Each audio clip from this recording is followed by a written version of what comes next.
Thank you for joining us for an SUTV Special Report, Driving Through the Generations. I'm Justin Miller. And I'm Shanice Lee. Distracted drivers are responsible for more than 400,000 deaths or injuries each year.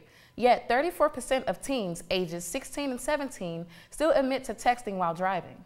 Coming up, we look into distractions and how technology has changed our behaviors through the generations and what this could lead to in the future. All that and more on this SUTV Special Report, Driving Through the Generations.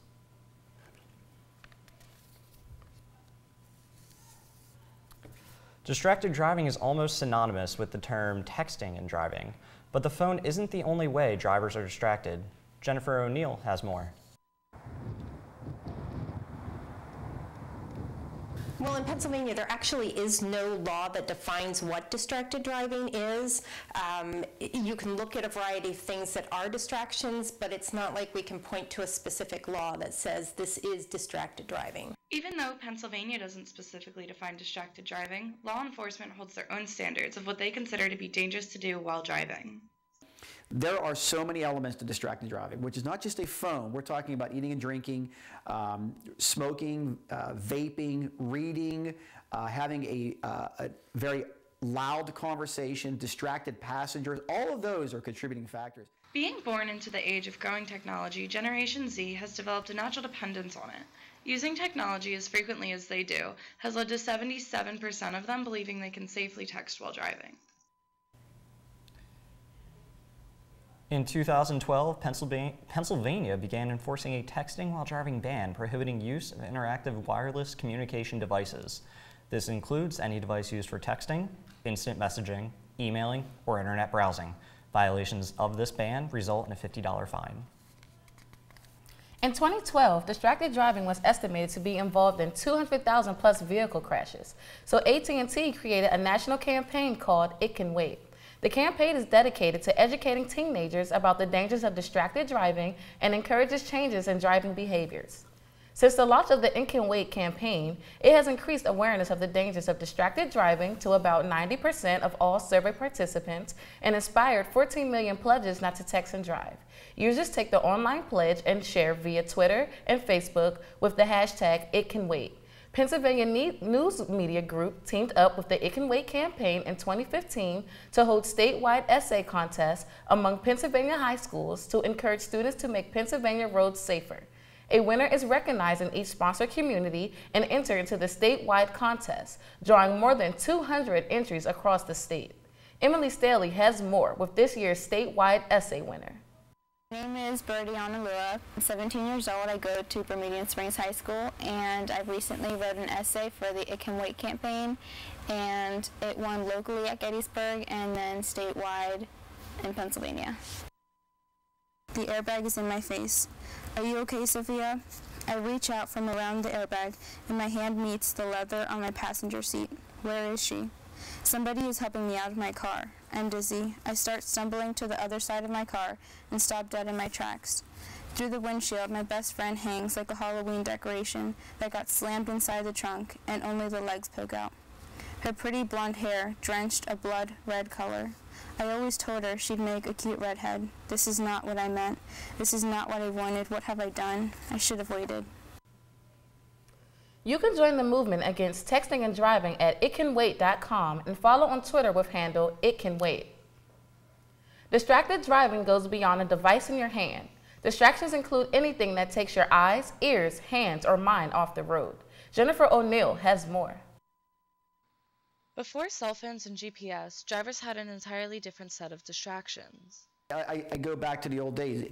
The radio, the CD, the cassette player in the 80s and 90s was a big distraction. Okay, you had to go take your off the road to do something, to actually look at something to change it, and even depending on the radio, you had to turn a knob and look for a dial. All right, so all those things were a distraction, and it was a paper map. If you might be familiar, AAA used to make trip tickets, and you had to keep flipping a page to look for your next direction.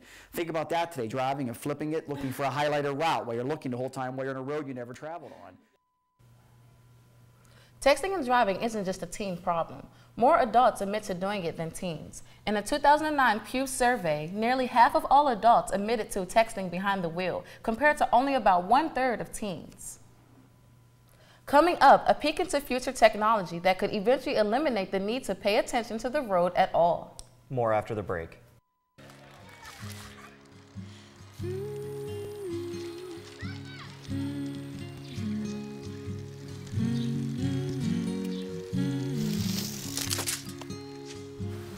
Of all the things you've done with your bike, donating it to Goodwill may be the most incredible of all. Your donations help fund job placement and training for people in your community, which means your stuff can be more powerful than you think. Goodwill. Donate stuff, create jobs. Morning, Gary. We are GetSchooled.com. You want a college education, don't you? You know you do. Yeah, But I don't know where to start. that's why we're here. We're free, handsome, I think we're breathtaking. and here to guide you through every step of the way, starting with attendance. Gary, finance. We taught him how to hit a baseball, how to hit a receiver, the strike zone.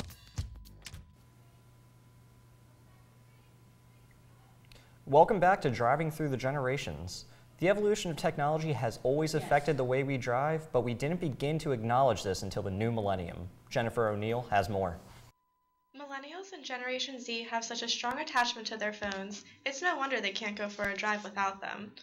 I often joke that my kids were born with a cell phone in their hand, even though they weren't. But it seems to be something that is just so ingrained into a young person's life that they can't imagine being without it for even 5 minutes. I mean, you walk down the streets and kids are just like looking at their phones while they're walking across intersections, or even at work, I see my bosses just like, glancing at their cell phones.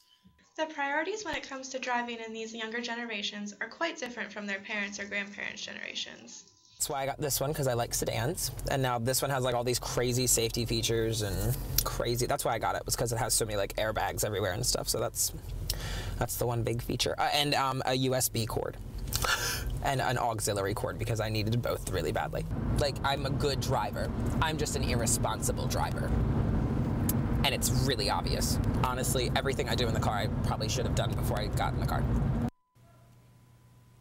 Technology in cars is expanding beyond the steering wheel, but could lead to less distracted driving accidents. Computers already control so much of our lives. As driverless cars become more realistic, it's only a matter of time before driving distractions could be eliminated completely. Emily Staley has the details.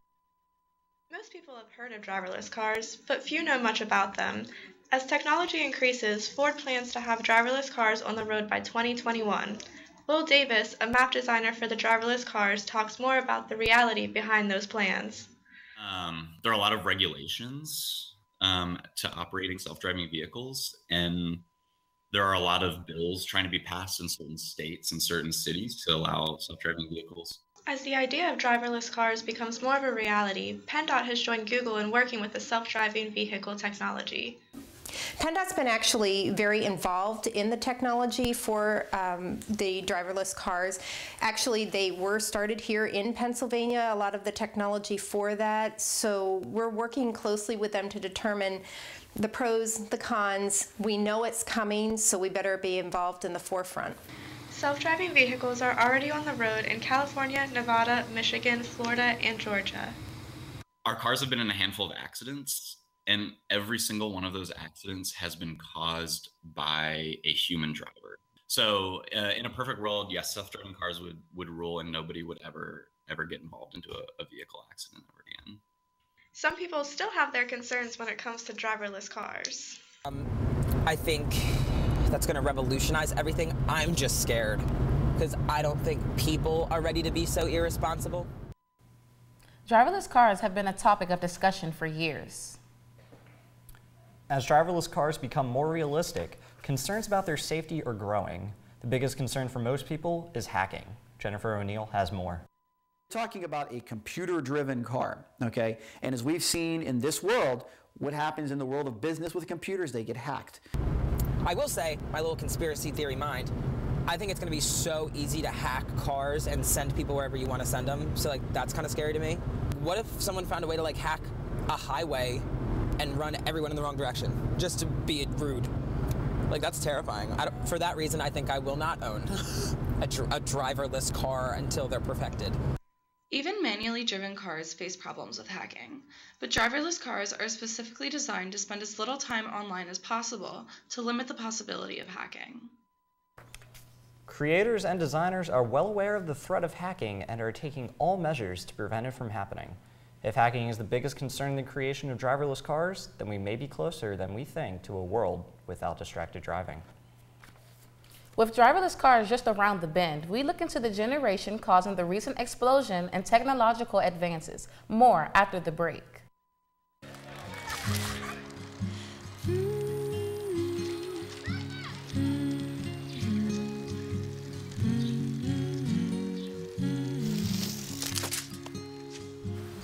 Of all the things you've done with your bike, donating it to Goodwill may be the most incredible of all. Your donations help fund job placement and training for people in your community, which means your stuff can be more powerful than you think. Goodwill. Donate stuff, create jobs. Morning, Gary. We are GetSchooled.com. You want a college education, don't you? You know you do. Yeah, but I don't know where to start. That's why we're here. We're free, handsome, I think we're breathtaking. and here to guide you through every step of the way, starting with attendance. Gary, financial. We taught him how to hit a baseball, how to hit a receiver, the strike zone. Welcome back to Driving Through the Generations. The most connected generation could also be the most dangerous. Emily Staley has the story. Millennials and Generation Z have such a strong attachment to their phones, it's no wonder they can't go for a drive without them. I often joke that my kids were born with a cell phone in their hand, even though they weren't. But it seems to be something that is just so ingrained into a young person's life that they can't imagine being without it for even 5 minutes. I mean, you walk down the streets and kids are just like looking at their phones while they're walking across intersections, or even at work, I see my bosses just like, glancing at their cell phones. The priorities when it comes to driving in these younger generations are quite different from their parents' or grandparents' generations. That's why I got this one, because I like sedans. And now this one has like all these crazy safety features and crazy. That's why I got it, was because it has so many like airbags everywhere and stuff. So that's the one big feature. And a USB cord and an auxiliary cord, because I needed both really badly. Like, I'm a good driver. I'm just an irresponsible driver. And it's really obvious. Honestly, everything I do in the car, I probably should have done before I got in the car. A dependence on technology is definitely present in today's newer generations. As the dependence on technology increases, we see the number of distracted drivers increase. We go to Jennifer ONeill for more. Drivers are becoming more and more careless as their options to stay connected expand. I text. I try and do it at red lights, but if it's quick, sometimes I'll do like the talk to text for Siri, which I still kind of have to look at the phone just to make sure everything's going okay. I talk on the phone, but if it's not hooked up to my radio, I lay it right here on speakerphone. So like I usually try not to. Or I'm usually trying to straighten up and clean. Like right now, if I was by myself, I might be straightening up, like right now while I'm driving. Messing with the wires, picking a song. Distracted driving has become so common, people don't notice the risks they're taking. We know there was a case in Indiana, Pennsylvania, where a young lady had actually taken the cell phone and duct taped it to the steering wheel of her car. I was driving down Interstate 81, and the speeds on there can be pretty significant at times, and I passed a Yugo, which I consider a death trap. I didn't even know there were still any Yugos out there. And the guy was steering with his knees while on his phone, no seatbelt, and speeding. I feel like I'm pretty responsible when it comes to like reading or like text messages in the car. Not saying I don't do it, because of course I do, but I feel like I do it at more appropriate times, like when I'm stuck at a red light or a stop sign, or I'm pulled over or in a parking lot or something. People just seem to have I'm invulnerable. Nothing's going to happen to me. I can check my phone for a quick second and I'll be okay until they're in a crash. Technology seems to have engraved itself into our brains to the point that we don't put a need for constant communication above our safety. The text can wait, the Snapchat can wait, the Pandora skip can wait. Distracted driving is never okay. Don't be the reason someone doesn't make it to graduation. Don't be the reason someone doesn't make it to their concert. Don't be the reason someone doesn't make it to football practice. Take the pledge. More importantly, respect the pledge. Anything? Technology can be both good and bad. It can enhance our productivity, but at the same time shorten our attention spans. I feel like as a society, we could be more productive without these devices, but at the same time, they make us more productive. Using technology to be productive is only effective when you know how to properly use it. Generations born before today's technology have less of a reliance on it. Yeah, there was evidence that a younger generation with music, CDs, and technology is using it more than an older generation was. Being born into a world of growing technology has made millennials and Generation Z more productive on a short-term basis. Frequent use of technology increases activity and short-term memory, which can explain why millennials and Generation Z have shorter attention spans. These shorter attention spans make them more susceptible to distractions while driving. That's it for SUTV Special Report, Driving Through the Generations. I'm Shanice Lee. And I'm Justin Miller. We'll see you next time on SUTV Special Report.